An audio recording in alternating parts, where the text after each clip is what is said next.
आता बातमी कोल्हापूरमधून आहे। कोल्हापूरमधील कळमवाडी धरण हे 100% भरलंय। तब्बल 4 वर्षांनंतर या धरणामध्ये पूर्ण क्षमतेने पाणीसाठा पाहायला मिळतोय। धरणाच्या मुख्य भिंतीला लागलेल्या गळतीमुळे प्रशासनाकडून गेली काही वर्ष धरणाचा पाणीसाठा कमी ठेवण्यात आला होता।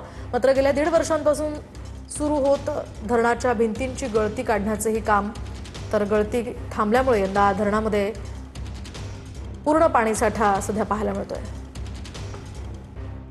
कोल्हापूर जिल्ह्यातील काळमवाडी धरण अखेर 100% भरलेलं आहे। यावर्षी पहिल्यांदाच 4 वर्षांनंतर या धरणामध्ये 100% पाणीसाठा आहे तो करण्यात आलेला आहे आणि त्यामुळे आपण बघू शकतो काळमवाडी धरणाचं हे विस्तीर्ण स्वरूप त्यामुळे आपल्याला बघायला मिळतंय। खरं तर या काळमवाडी धरणाच्या मुख्य भिंतीला गळती आहे ती लागलेली होती आणि त्यामुळे गेल्या काही वर्षापासून या धरणामध्ये 100% पाणीसाठा आहे तो केला जात नव्हता सुरक्षेच्या कारणास्तव। मात्र गेल्या 1.5 वर्षापासून या सगळ्या गळती काढण्याचं काम ते सुरू करण्यात आलेलं होतं आणि ते काम काही अंशी पूर्ण झालेलं आहे आणि म्हणूनच यावर्षी हे धरण किंवा हे काळमवाडी धरण जे आहे ते पूर्णपणे म्हणजे 100% इतकं भरण्यात आलेलं आहे। रवीर असेल, कागल असेल, शिरूळ अशा सगळ्या तालुक्यातील शेतीच्या पाण्याचा प्रश्न देखील बहुतांशी पद्धतीने मिटलाय असं म्हणावं लागेल। हा एक मोठा दिलासा कोल्हापूर जिल्ह्यासाठी म्हणावा लागेल। भूषण पाटील, TV9 मराठी।